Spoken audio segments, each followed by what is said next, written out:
Hi, I'm Todd. I'm Sophia. And that's Stormy. And we are the Spindrift Empire. So as you can tell, the weather is taking a turn for the, I'm going to say worse because I don't own skis. We are still outside of Tombstone, Arizona, which I think is where we were last video. And this has happened now a couple times, which has been really nice in some ways and not so nice in other ways. It's tough to camp in the snow, but it makes for a great shot, and I like that. And speaking of things that are a little bit different this week, we have a completely different format for you this week. We are starting something kind of fresh, and by the way, Happy New Year, everybody. So we're starting something kind of fresh, and it's going to change the format of the show a little bit, I think. And well, first I just want to say that the audio in this episode is going to be very bad. There's going to be a lot of problems with it. There's going to be a lot of noise, and we also got a brand new tripod, which you'll see for a moment in the video. Yay! I love this tripod. And that means that the camera was farther away than we were used to. So the audio in general is pretty bad. What I've done is I've subtitled it. It's just right on the video. If there's any problems, you should be able to read. You can turn it down so you don't have to be annoyed. So we're working on getting microphones to improve that. And in the meantime, anytime there's a problem like this, we'll just subtitle it for you. With that said, why don't you say a little bit about what is special about this episode? All right. Well, Happy New Year's, everyone. Happy New Year's. Thanks for watching. This week, we did something a little different.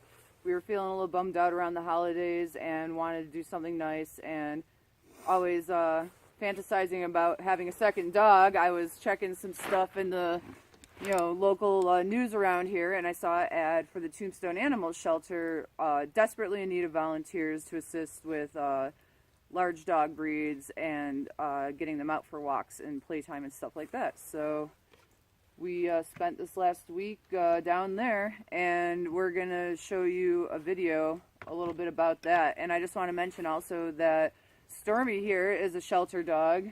We have had her for a few years now, and she's a great companion. She was found in an area in Kentucky that was all kill shelters. She was moved to New York to a no-kill rescue, just like the one you're about to see.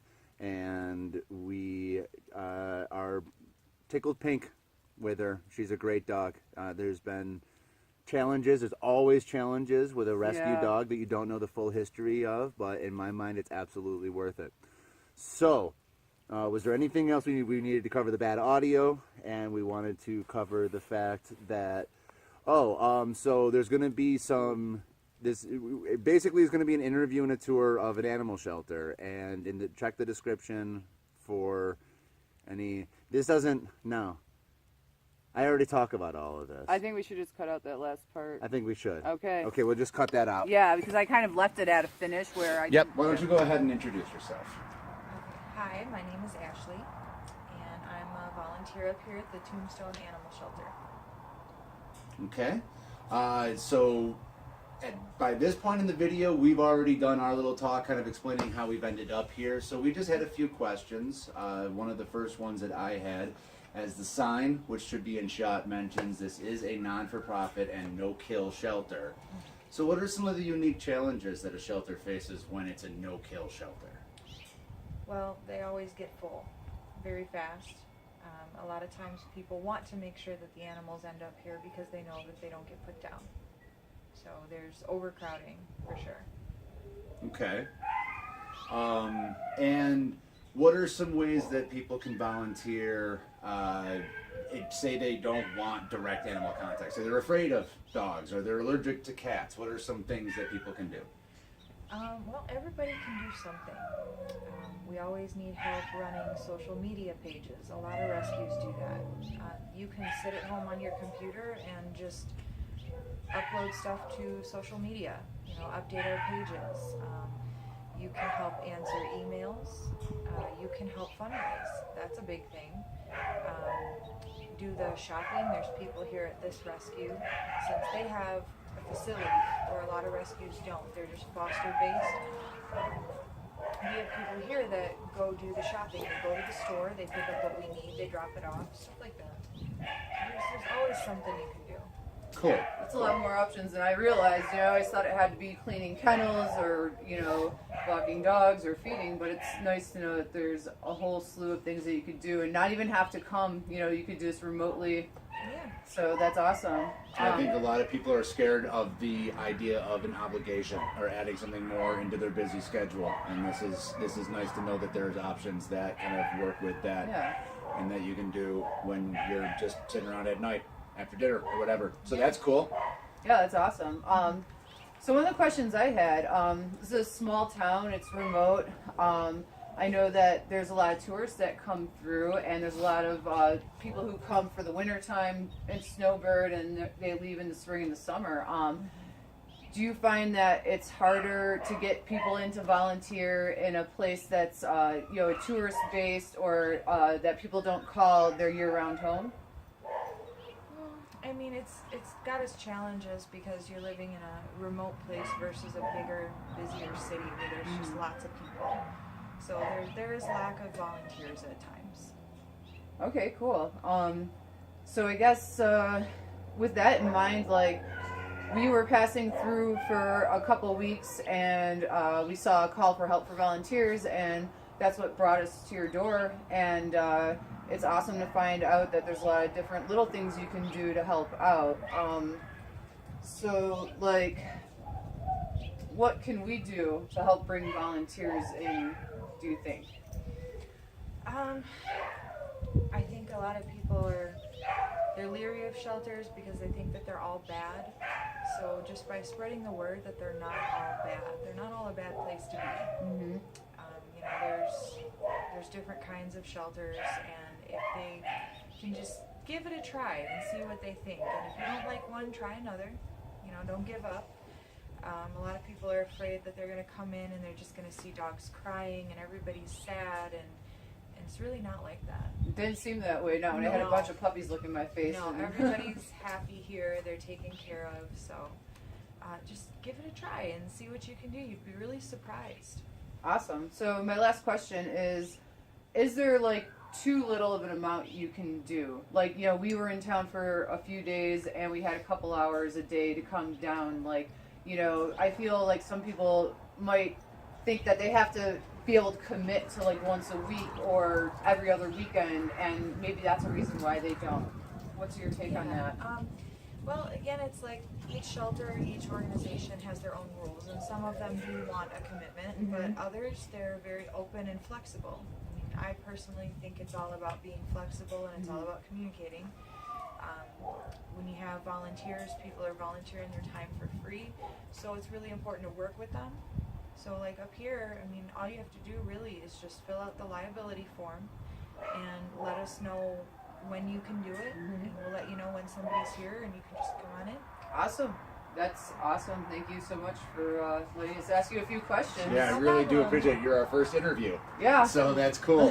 And Yeah. I like the fact that you mentioned that people might be afraid of bad conditions. I think that there is definitely this, like, worst case scenario fear in the ignorance of what the conditions can actually be, and that's why I am very excited. We spoke to Tanya, who is the president of the shelter, last night, and she was very welcoming and said that we could film anything we wanted to film.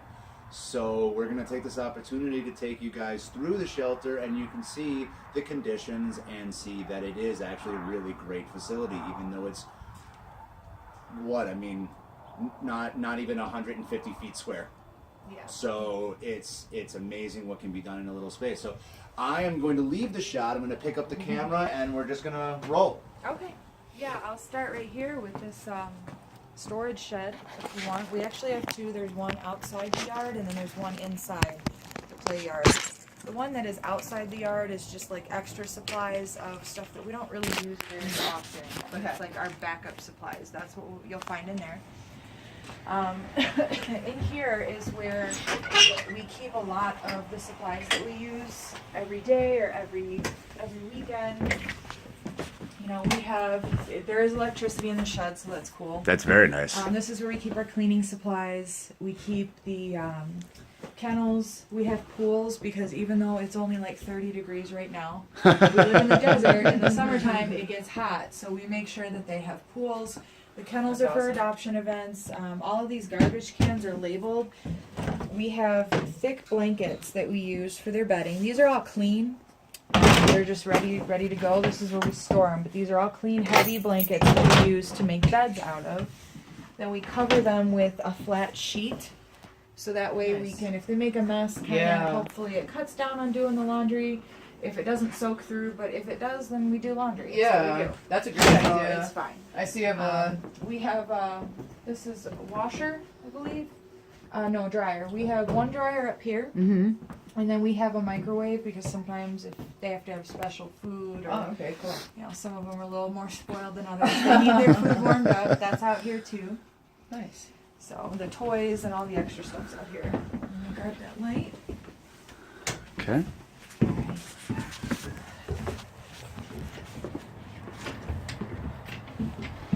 Alright. Over here, we can walk around the building first if you want. Okay. We have all the play yards. This is where everybody goes twice a day. Volunteers come up here to let them out and feed them.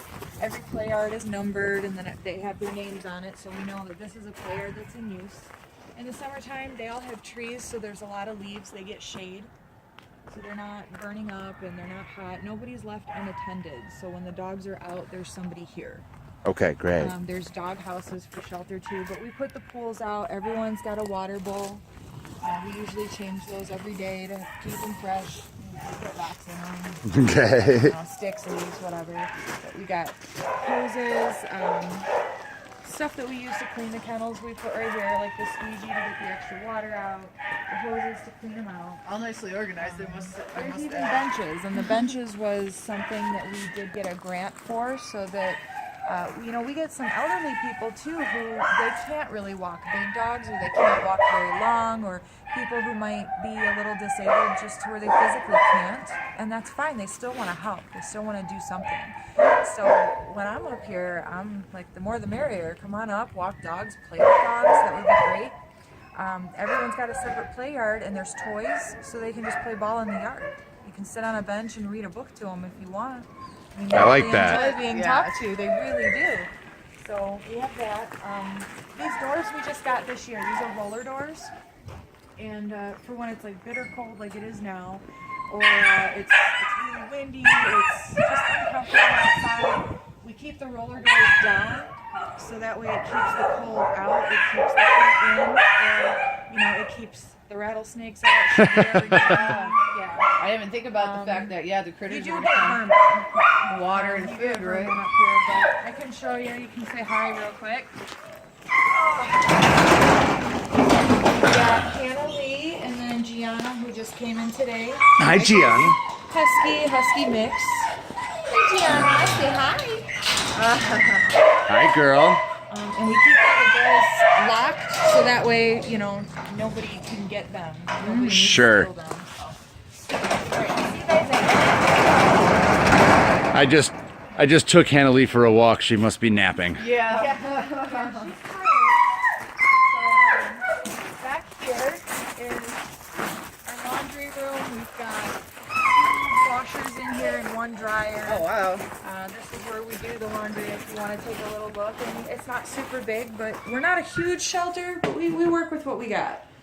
So, Sure. cool. That's nice. Okay, then this is the puppy pens. We have 2. They have roofs on them, and they're a little smaller. And the water buckets and everything, those will be smaller, because usually when we have puppies, they can be kind of tiny. Yeah. Depending on the breed, even if they are 6 to 8 weeks old, they're still very small. Sure. And it's important to make sure that they stay safe, especially with having a roof over the top, because we do have hawks out here, and they will pick them up and carry them away. Oh, no. If they can. Yes, they will. That's what they eat. So Yeah. anything small that they can get, they will. They're not getting too good. So here's the other side. I don't have any dogs on this side. They're all empty. We keep 2 empty tunnels at all times. If we don't have an animal control, and we don't have like a city-run shelter or pound here, so we work with the city. If the marshals have to pick up a dog and bring it in, then we keep 2 cages here empty at all times Okay. for emergencies. Awesome. So there's that. I'll take you guys inside now. Sounds like you guys have thought of everything here. We can start with the kitty. They're a bit quieter. Sure. This is the adult cat room. Do you happen to know how long the shelter has been running for? Well, this is my first year here. Oh, okay. But it has been around for a long time, and it's gotten better and better from what other volunteers have told me every year. Because we get help, we get grants that help us pay for stuff. Very cool. We fundraise, all that good stuff. So these are where the adult kitties are. Thank you. Felice is a sweet girl. She was recently a mama. Oh yeah. Yep. Oh, this is the one I was petting the other Yeah, day. Frida and Fernanda, they have been with us for a while. It is important that they stay together, so they have to be adopted together, and that Good is why it has taken so long. But they do have somebody who used to volunteer here. I guess she might live out by Sholo. It's a little bit of a drive, but she's gonna take them. Oh, really? That's Yes. great. That's excellent. That's great. So it's pretty awesome when that happens. But It's always a lot harder when you have a pair or a triplet or something like that. Because they're just comfortable together, and when you take them apart, then there's one specifically out of those two. I can't remember which one, but she gets really sad. So, yeah, you do. Hey, cutie. We have a refrigerator in here for cat food and whatever is needed for the cat stuff. And we have one for the doggies too. Now it might get a little loud, but Yep, not. everybody was walked and fed, and we have 3 new dogs that came in today. So the first day they're usually either scared or they're just super loud. This is the main area, and this is where all the dogs are kept. So we got our refrigerator here, cabinets for supplies, you know, some cleaning stuff. We keep the food in here, puppy, adults. And then down here is where the dogs are. Alright. So we've got who, I don't know if she's Good. Hunter likes to scream, don't mind him. He doesn't know how to bark so much as scream. She's still a fucking Roxy. This is Roxy. She has to be in a padded cell because she has happy tail. So she cracks her tail open and it's bleeding. And we're kind of struggling with that right now. So that's why she's got pads everywhere to try to help her. Yesterday it was bandaged very nicely, but since she doesn't calm down, she just knocks the bandage off. We're doing our best. This is Jamie. He's yes, right. And then this is Reagan. He's also new today. He is Hi, a Reagan. cattle dog. He's Yeah, a look at healer. that. Yep. Hi, kids. Good girl, You good guys boy. be good. There. Okay. Then I'll keep the door open at night, and they even get music to listen to. Which has been So very it's like soothing. It's classical, soothing music and just fun, happy things. They get to listen to all that. it eased the transition as a nervous new volunteer. Yes. But in here we have the kitten room. Let me see. I think the light switch is right here. If you can grab that. Sure. But this is where we put the moms with babies and just the regular babies with no mom. So we have a nice little setup here. Some of the grant money too that we got was used to help. The roof is leaking in here. I think it was over in these guys' area up in there. So we need to get that fixed. We have to get our sewer and septic done right now. We're working on that. But we got air conditioning in here, and then there's heat for the winter time. That is the septic system was something that Tanya had mentioned that was going to be $5,000 total to repair. So that gives those of you out there listening an idea of just how much needs to be raised. Yeah, we are not a city-funded shelter. So what that means is that the city does not pay workers here. There is no dog catcher. Everything that we do is volunteer-based. We pay for things with donations and with grant money. We don't get a steady income from the city or the state, I believe. Okay. Which means that we need to stand up and do what we can. So it's a pretty cool nice. I mean, it's small, but we do the best that we can, and it's pretty good. The animals it's a really are happy. good shelter. They are very happy. They're well taken care of. I mean, I've been to some shelters where you just leave and you want to cry, Yeah. and that's kind of what makes people not want to go there anymore. I mean, I've Sure. worked with them just doing the best that I can, trying to make a positive impact and change, and sometimes it's really hard. Yeah. You know, but I came to this place after I left Michigan. I moved away and I moved out here. I love the desert. It's beautiful. And I wanted to still volunteer for a rescue. So I went from fostering, where they would live in my house, and I came here and Yeah. I saw this place. I'm like, this is pretty cool, because everything that I would do at my house, I'd actually do up here, and That is nice. I don't have poop in my house.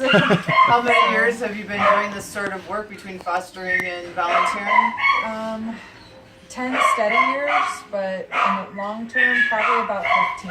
Awesome. So, That's great. Are there any words of advice you could give to volunteers who might want to come down and help out? yeah, I mean, I would say it's very rewarding, especially when you see these animals that are scared and sad and just broken down, and then you see them start to get better. It's a very rewarding experience. It's always appreciated, very much. And don't give up. Don't see something bad or hear something bad and say, well, I just can't do this, because you can. It sucks sometimes, I will admit. I've struggled with it and I've wanted to give up, but when you give up, then that's one less person helping. You That's know, true. Everybody always says, well, somebody should do something about this. Well, we are somebody. Everybody is somebody. Yeah, that's a good point. And like Ashley said, any little thing you can do can help, whether it's a donation of time, money, goods, Food, litter. services. Yeah, don't be shy about calling and stopping down, or just reaching out by email or phone to see what people might need. It's very rewarding. We've been doing this for only 3 days, and I feel great about being able to take the dogs out for a walk. We're here for a short time, so we wanted to share this information with you guys and kind of pass the torch on. So stop down and help out. Check the description for as many links as we can offer to contact. We're going to try to get a PayPal account so you can make donations. We'll have all that information in the description.